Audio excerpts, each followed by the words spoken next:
እውነተኛ የሆነ መነቃቃት ለሰው ልጅ የሚሰጠው የፍርሃት ስሜት ነው። ሃይማኖት፣ የማህበረሰቡ ባህል የሚያስቀምጥልን ነገር እጅ ከወርች የሚያስሩ ናቸው። ሁሉን እናክብረው ካለ መንቀሳቀስ አንችልም። ከውጪ ወደ ውስጥ የሚመጣው መነቃቃት እሱ ለእኔ መነቃቃት ሳይሆን እንደውም መንቃቃት ነው የሚሆነው። በጣም ለአጭር ጊዜ ነው ሊቆይ የሚችለው። ሁለተኛ አርቲፊሻል ነው። አባባል አለን አይደል? ደፋርና ጭስ መውጫ አያጣም የሚል ቃሉ ራሱ እኮ ድፍረት የዕውር ድንብር እርምጃ ነው ራሱ። የሰውን ልጅ በጣም ከሚያነቃቁት ነገሮች ዋነኛው ፍርሃት ነው። ሁለት አይነት ፍርሃቶች አሉ። አንደኛው ተጨባጭ ፍርሃት የምንለው ነው። ለምሳሌ አደጋ እየመጣ ከሆነ ወይም የሆነ የሚያጠቃኝ እንስሳ ካለ ከዛ ጋር የተገናኘው ፍርሃት ተጨባጭ ፍርሃት የምንለው ነው።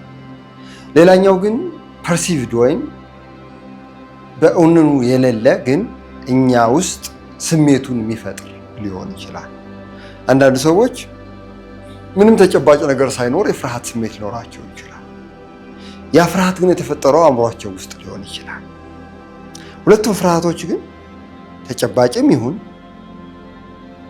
ተጨባጭ ያልሆነ ፍርሃት ዞሮ ዞሮ እኛ አእምሮ ውስጥ ስሜቱ እስከተፈጠረ ድረስ ፍርሃቱ ይኖራል። አሁን ለምሳሌ አንዳንድ ሰዎች የመውደቅ ፍርሃት፣ ያንን ፍርሃት የሚያመጡት ወይ ካለፈው ሊሆን ይችላል፣ በፊት ከደረሰባቸው ወይ ሌሎች ሰዎች ላይ ሲደርስ ያዩትን ነገር እሱን መሰረት አድርገው ከፍተኛ የሆነ የፍርሃት ስሜት ሊያዳብሩ ይችላል። ስለዚህ ያ ከሆነ ህይወታቸው እዛ ላይ ብቻ ሊያጠነጥን ይችላል። ልክ ተበላሽቶ እንደቆመ መኪና እዛ ላይ ስታክ ሊያደርጉ ይችላል። ስለዚህ ሁልጊዜም ሽሽት ውስጥ ሁልጊዜም ያን ነገር አቮይድ ስለማድረግ ሊሆን ይችላል የሚጨነቁት።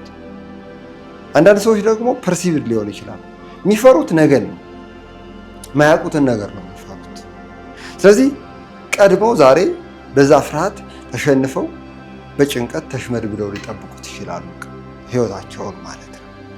አሁን እንግዲህ ከጊዜ አንጻር ካየነው ሰው ትዝታ አለን፣ ያለፈው ነገር አለን። ያለፈው ላይ ስታክ ልናደርግ እንችላለን። ዛሬን በአግባቡ መኖር ካልቻልን የወደፊቱን በጣም አስፈሪ አድርገን ልናስበው እንችላለን። የወደፊቱ ግን ፐርሲቭድ ነው። ምንም የገጠመን ነገር ላይኖር ይችላል።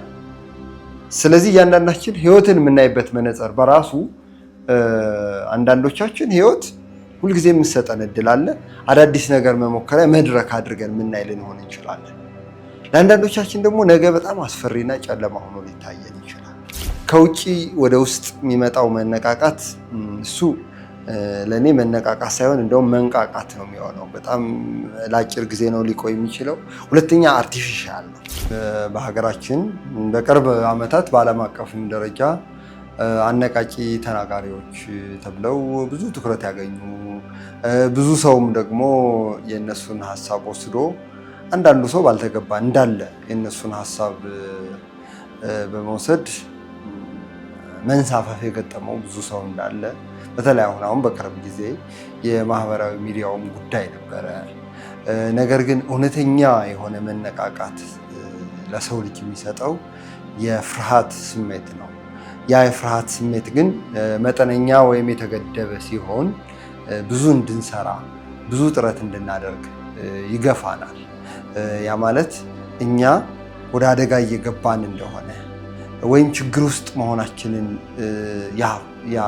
እዛ ደረጃ ላይ ያለ የፍርሃት ስሜት ከፍተኛ የሆነ መነቃቃትን ይፈጥራል። ግን የፍርሃት ስሜት ደግሞ በጣም ከፍ ሲል እኛ ላይ የሚያሳድረው ጫና ቀላል አይሆንም። በአንድ ወቅት አንድ ጥናት ተሰርቶ ነበረ ፍርሃትን በሚመለከት። ያም ጥናት ምንድን ነው? ዋና ገንዳ ላይ አንድ ረዥም እንደ ድልድይ ተሰራ ጊዜያዊ። በዛ ድልድይ ማለፍ ነው ውድድሩ። እድሜያቸው ተቀራራቢ የሆኑ 4 ዋና የሚችሉ 4 ደግሞ ዋና ማይችሉ ልጆች ውድድር ተብሎ በድልድዩ አቋርጠው እንዲያልፉ ተጠየቁ። ምንድነው ውድድሩ? አሸንፈው ወይም እዛ ሳይወድቁ ድልድዩን አቋርጠው ካለፉ የሚያገኙት ሽልማት አለ።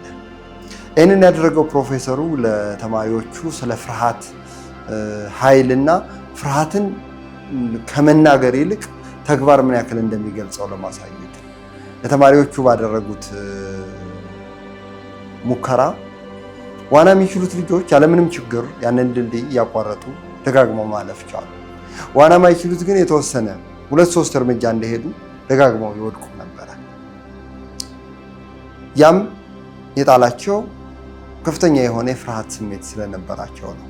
ምክንያቱም የፍርሃት ስሜቱ የሚመነጨው ዋና ስለማይችሉ የመውደቅ ፍርሃቱ ከፍተኛ ነበረ ማለት ነው።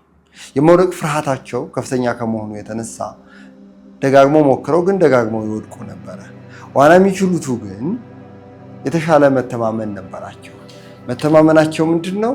ብንወድቅም እንዋኛለን የሚል መተማመን ስለነበራቸው ያለምንም ችግር ድልድዩን ማቋረጥ ይችለው ነበረ። አሁን እያንዳንዳችንን በህይወታችን ብናየው የፍርሃት መጠናችን በጣም ከፍ ካለ መሞከርና አቅማችንን መጠቀም አንችልም ማለት ነው።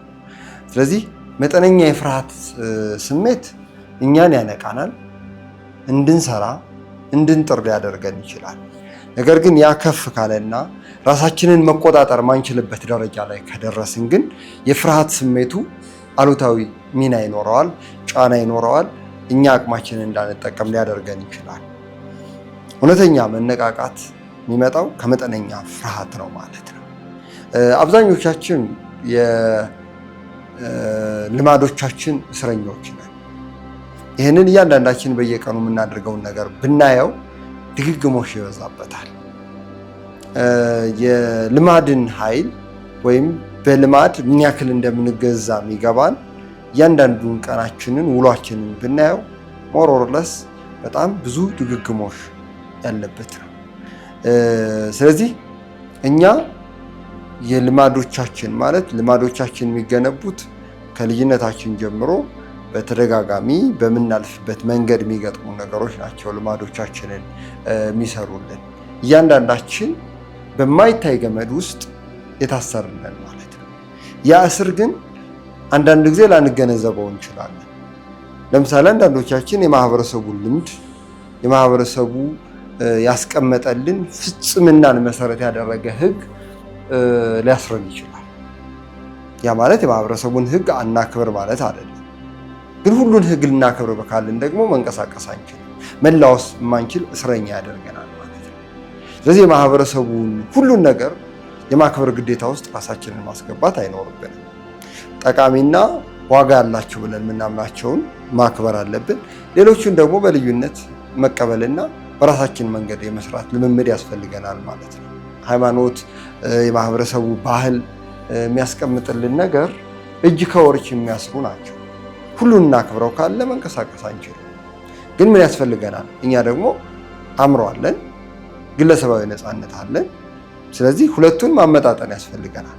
የምናመጣጥነው የማህበረሰቡን ፍጽምና ላይ የተቀመጠውን ህግና የግል ፍላጎታችንን።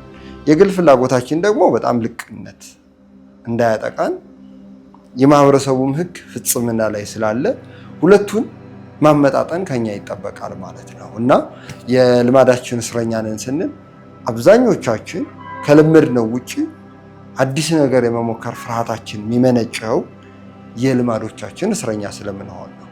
ነገር ግን ለውጥ ምንለው ጽንሰ ሀሳብ የሚጀምረው ከዛ የልማድ ነገር ከዛ ምቹ ከምንለው ከባቢ መውጣት ስንጀምር ነው።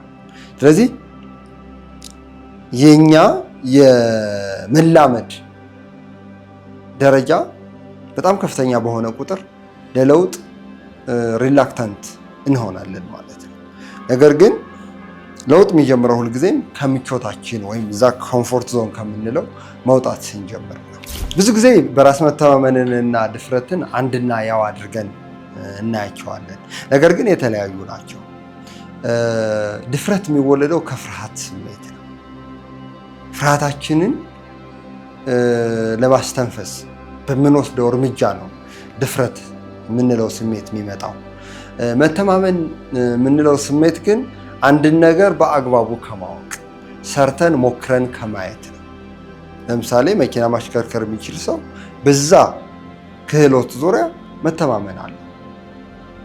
ድፍረት የምንለው ግን ፍርሃታችን ወይም ፍርሃታችንን ለማሸነፍ የምናደርገው ስሜታዊ እርምጃ ነው። ድፍረት የምንለው ድፍረትና በራስ መተማመን፣ ድፍረት የሚወለደው ከፍርሃት ነው። በራስ መተማመን የሚወለደው ግን አንድን ነገር ሰርተን ሞክረን ውጤቱን ከማየትና አንድን ነገር በአግባቡ ጠንቅቀን ከማወቅ የሚወለድ ስሜት ነው። ስለዚህ አንዳንድ ሰዎች ሪስክን ወይም አደጋን ካልኩሌት የማድረግ አቅማቸው ደካማ ሊሆን ይችላል፣ ግን ደፋር ሊሆኑ ይችላሉ። ያው አባባል አለን አይደል? ደፋርና ጭስ መውጫ አያጣም የሚል። እንግዲህ ያ ማለት ድፍረትን የሚያበረታታ አባባል ነው። ግን ድፍረት ደግሞ አንዳንድ ጊዜ የሚያመጣውን ነገር ልንለካው አንችልም። ስለዚህ ድፍረት የምንለው ስሜት ቃሉ ራሱ እኮ ድፍረት የዕውር ድንብር እርምጃ ነው ራሱ። መተማመን ሲኖረን ግን በራስ መተማመን የምንለው ግን ከድፍረት ይለያል።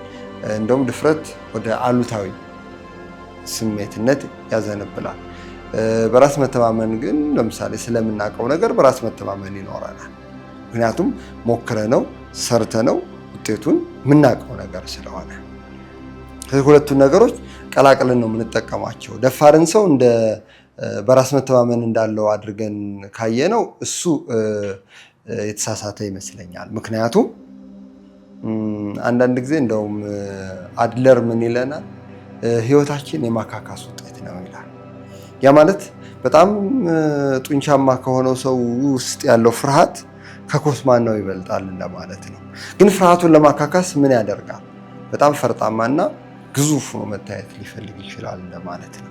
ይህን በእያንዳንዱ ህይወታችን ውስጥ የዚህን ቲዮሪ ብናመጣው በግንኙነት፣ በጓደኝነት፣ በማንኛውም አይነት ሰብአዊ ግንኙነት ውስጥ ልንመነዝረው ልናየው እንችላለን። ትዳር ጥምረቱን ብታየው በራሱ የሚሰጥህ ነገር አለ። ወፍራም ከቀጭን፣ አጭር ከረዥም ጋር ይሄ ሁለቱ አብረው ፉንጋ መልከ መልካም ጋር ያለ ይሄ አካላዊ ጥምረት ብቻም ሳይሆን ስነልቦናዊ መሳሳብም አለው ነው። አልፈርድ አይደለም ይላል። ህይወታችን የማካካስ ውጤት ነው። ያንን የማካካስ ውጤት የምናመጣው ግን ሁልጊዜም የመውደቅ ፍርሃት ስላለ፣ ምሳሌ በከፋ ቁሳዊ ድህነት ያደገ ሰው ከዛ ቁሳዊ ድህነቱ ለመውጣት ሲል ያንን ፍርሃቱ ምክንያቱም የደረሰበትን ያውቀዋል ወይም ታውቀዋለች። ከዛ ለመውጣት ሲሉ ልጆቻቸው ወደ ከዛ ፍርሃታቸው የሚያወጣ መተማመን ውስጥ እንዲቆዩ ሀብት ላይ በጣም ትኩረት እንዲያደርጉ ሊፈልጉ ይችላሉ። ዘሰሚስትሩ ትምህርት ላይ በቂ መደበኛ ትምህርት አላገኘንም ወይም ያላገኙ ከሆኑ ሁሉ ነገር ትምህርት ላይ የበዛ ትኩረት ሊያደርጉ ይችላሉ ወላጆች ማለት ነው።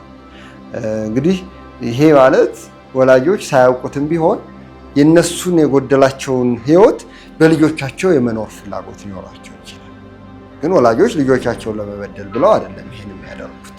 እነሱም ላያገነዘቡት፣ እነሱም ላያውቁት ይችላሉ። ይህ ፍኖት ሚዲያ ነው። ሀሳብ አስተያየታችሁ ልታደርሱን ትችላላችሁ። ሀሳባችንን ከወደዳችሁት ደግሞ ለወዳጆቻችሁ አጋሩልን። ጥያቄዎች ካላችሁ በሀሳብ መስጫ ሳጥኑ በኩል ልታደርሱን ትችላላችሁ።